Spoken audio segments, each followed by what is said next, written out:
Hey everyone, I'm Lila. I was born in Kyoto and have spent over 20 years in Tokyo, immersed in its vibrant culture. While weekdays keep me busy in the multinational corporate world, I cherish the moments when I get to play tour guide for visiting colleagues. It's a special chance to share insights into Japan's rich history, traditions, and modern life. Now, I'm excited to pass on that knowledge to you in this video, packed with crucial tips for a smooth and respectful journey. Thinking about visiting Japan? You might have heard our culture is a bit different. Maybe you're excited to see the sights and soak up some Japanese history?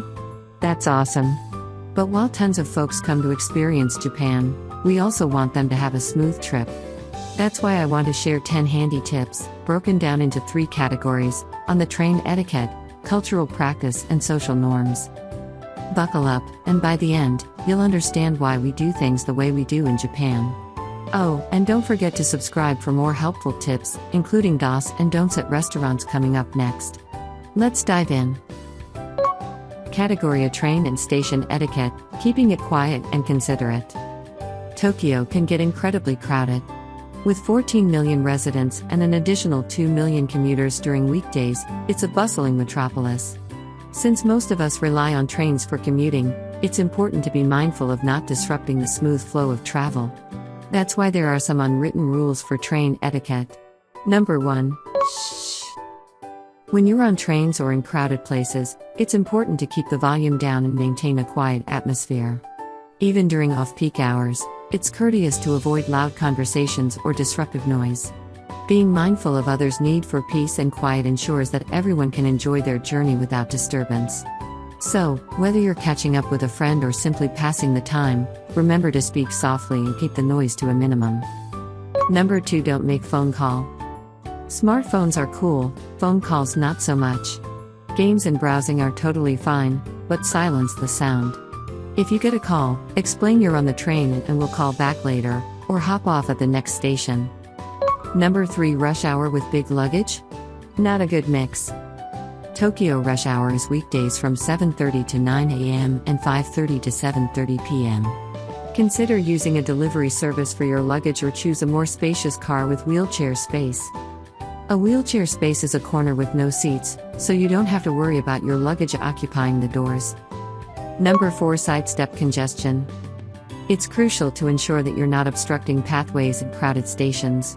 When large groups gather or individuals stop abruptly in the middle of pathways, it can lead to congestion and inconvenience for others. By being mindful of your surroundings and stepping aside if you need to check directions or pause for any reason, you contribute to the smooth flow of foot traffic and alleviate potential bottlenecks. This simple act of courtesy ensures that everyone can navigate the station without unnecessary delays or frustration.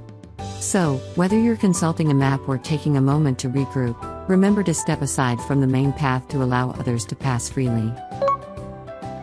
In Japan, cleanliness is highly valued, which is why removing shoes at the entrance is a common practice. It's ingrained in our culture as a way to maintain cleanliness and comfort within our homes. By leaving shoes at the door, we not only keep our living spaces tidy but also create a welcoming and hygienic environment for ourselves and our guests. Moreover, this simple act serves as a clear boundary between the outside world and the sanctuary of our homes, helping to preserve the tranquility and serenity of indoor spaces. Number 5. Eat in, not walk around. We typically sit down to eat, and I'm guessing it's the same for you, right? Along those lines, munching while strolling is a no-no. It might even be frowned upon. However, it's cool to snack at festivals or in spots like Asakusa and Yokohama Chinatown. Just mind your trash. Some festivals have big bins for trash. In case there isn't, bring a bag to toss your stuff or carry it with you. Number 6. Avoid sitting on the ground. Since we track dirt from outside on our shoes, sitting on the ground outdoors can lead to transferring that dirt back inside later. That's why you might notice us using sheets during picnics, including cherry blossom viewing, to create a clean barrier between ourselves and the ground. Remember, if there's a bench available, it's always the preferable choice. Number 7. Take off your shoes. No barefoot. In temples, shrines, Japanese inns, ryokan, and taverns izakaya, you may have to take off your shoes to enter the room. In such cases, it is impolite to be barefoot. In particular, tatami mats cannot be washed, so if you are sightseeing barefoot and wearing sandals, it's more appropriate to wear socks when entering a room to prevent sweat and dirt from soaking into the tatami. Category C: General social norms.